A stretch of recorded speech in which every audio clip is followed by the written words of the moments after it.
This video is to advise Singaporean guys to marry a foreigner girl if possible. I will just tell the reasons stated below.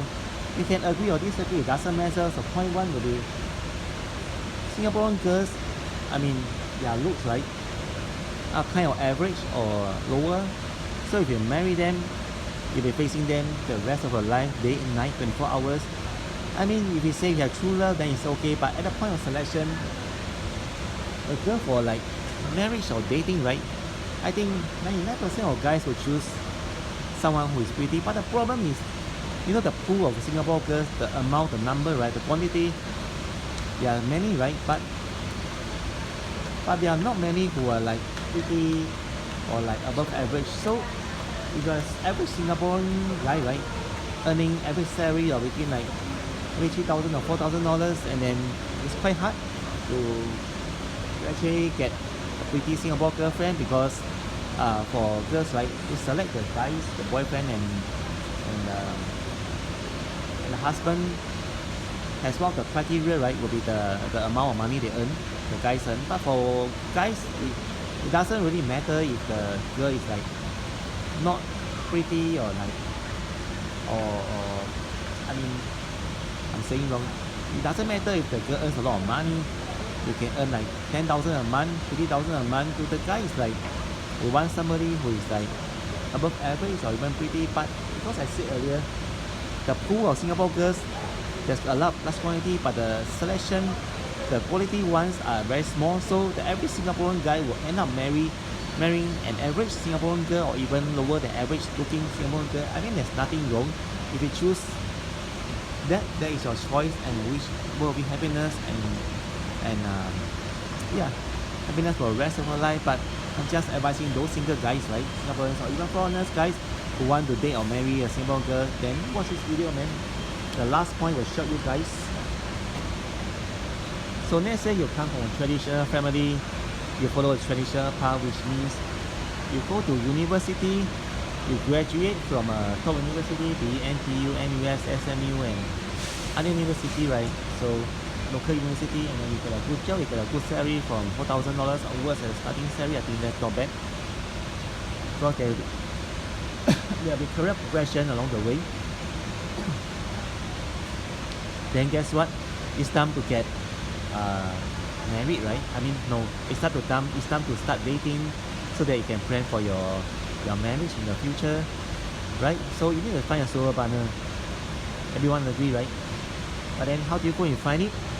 Normally it's from your pool of friends, or even colleagues, people who work with you in the office, or your customers. If you are doing sales, you are facing some people in the front line.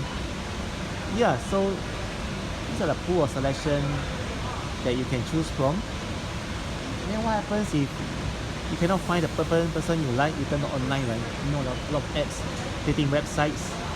Yeah, but most of the dating websites that Singaporean guys use is to date Singaporean girls. I mean, there's nothing wrong once again, but just giving you an alternative point. Because what happens next will be, if you marry a Singapore girl, right, the Singapore girl is average or lower than average looking, you must think of your children in the future, because the DNA, right, will be transferred to your child the next time, either from the father or from the mother.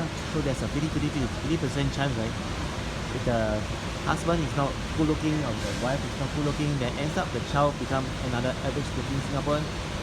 And you know, in this society, right, looks matter a lot if you work in the service industry. So this is one thing you need to consider. But having said that, marrying a Singapore woman has its own advantage. Number one, Singapore passport is the strongest in the world. You can go to most of the country, over 100 countries, without the need for visa, right? But if you marry a foreigner girl, and a foreigner girl is from less developed countries, like from Thailand, Vietnam, or even Cambodia or Laos, right?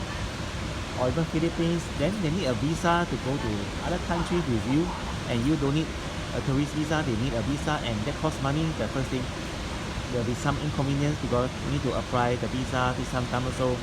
Secondly, will be the language. You date or marry a Singapore woman, no problem, you can speak English, Chinese, Hokkien, even Malay, Tamil, or any languages. The Singlish, no problem at all communicating with each other in the language. But if you marry a foreigner girl, right, if she cannot speak English, especially the village girl from the village, right, you have to use Google Translate, and guess what? Google Translate is 100% accurate. I would say about 80% because I've used them in the past, I know. And it turns out to be not the correct translation, then there will be misunderstanding. So that's another thing you need to take into consideration when you marry or date a Singaporean girl in the future. I would say just go and try get a foreigner girl and see how is it. You know, the experience, the customs, and the food they eat are somewhat or can be totally different from Singapore food. You know, they don't have laksa, they don't have yong tau hu, they don't have the char kway teow, they don't have the Hokkien mee. Well, they do have bananas though, the fruits, strawberries, vegetable, hot pot, BBQ, these are common. But I'm just saying the local dishes is different. But there's a challenge and there's a kick to it by dating foreigner woman. I'm not saying this is a challenge or anything, but ultimately the guy just want to get a wife, right? But is it so difficult to get a good looking wife or somebody above average looks? Of course, character you may say is important. Well, it depends on each individual, but to me it's like character is important as well as the looks both. So I'm being picky, but there's no wrong because it's my own personal choice. Another thing in Singapore, women is just dress too casually. I mean, most of the time they are in long pants. You know, Singapore is not really hot, right? I mean, at night now it's like 10:30, 10:40 p.m. I'm doing this video and the bus interchange. Look at how many percentage of the women, the girls are wearing the long pants. It's like almost 100%, right? I mean, it's something shocking because I live overseas for quite a number of years and I see that the fashion sense is totally different. In Singapore, it's like just too casual. They don't really have a fashion sense in Singapore. I mean, for Singapore girls as well as Singapore guys. Well, that's another video already. But in other countries, right? Let's say in Saigon, Ho Chi Minh City, then the girls really know how to dress up, and some of them even spend money to like go for plastic cosmetic surgery. They feel they're not pretty enough. Of course, their prettiness is from cosmetic plastic surgery, but at least they put in the effort to do it. So it's still better than facing an average looking girl or less than average looking girl, right? I mean, you can still be colleagues, be friends with them, but to date them is another kind of story that you may not choose. If you choose, I still wish you happiness. Anyway, I think I have said enough for now. There may be a part 2, so take care everyone. I'd like to see you guys in the next video. Please do not be offended or anything. I'm just sharing my views. It's okay to agree, it's okay to disagree. So take care everyone. I'll see you guys in the next video and bye bye.